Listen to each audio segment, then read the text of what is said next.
بعض اوقات کچھ جو ہے وہ لوگوں کا ہم نے انداز دیکھا ہے کہ انہوں نے جب مہمان آئے ہوئے ہوں تو اپنی اولاد کو ضرور جھاڑنا ہوتا ہے. ماں ہے تو وہ اپنی بیٹی کو کوئی باتیں چار سنائے گی، باپ ہے تو اپنے بیٹے کو چار باتیں جو ہے وہ سنائے گا. ایسے والدین ہوں گے نا، ان کا اپنی اولاد کے بارے میں ذہن بنا ہوا ہوگا کہ یہ جو ہے وہ حرکتیں جو ہے نا وہ عجیب و غریب کریں گے، ایسے اس طرح کریں گے تو اب ان کو جھاڑنا ضروری ہے.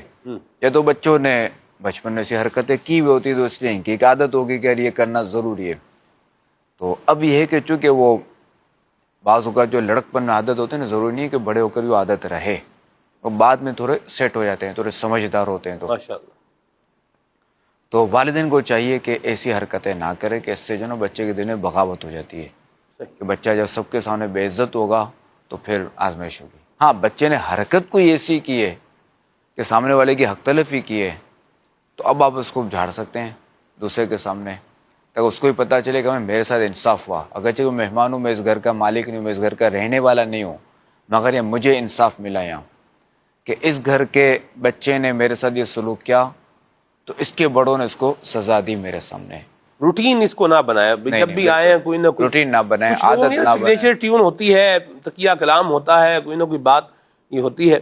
اللہ ہمیں عافیت اور سلامتی جو ہے وہ آمین. عطا فرمائے. بچے ایسا پھر اس بات کے عادی بھی ہو جاتے ہیں، وہ پھر محسوس بھی نہیں کرتے. وہ ٹھیک ہے بھئی، جیسے ہوتا ہے نا بھئی کوٹا پورا ہو رہا ہے، مطلب بس جو ہے یہ ایک دفعہ کیا ہے ہونا ہی ہے یہ. اچھا، وہ پھر مہمانوں کے سامنے نا وہ پھر ہمیشہ کے لیے ہو جاتا ہے. یعنی اکیلے میں اس کو یہ ڈانٹیں گے نا، جھاڑیں گے نا، اس کو سمجھائیں گے تب بھی پھر وہ ڈھیٹ ہو جائے گا، وہ سنی انسنی کرے گا.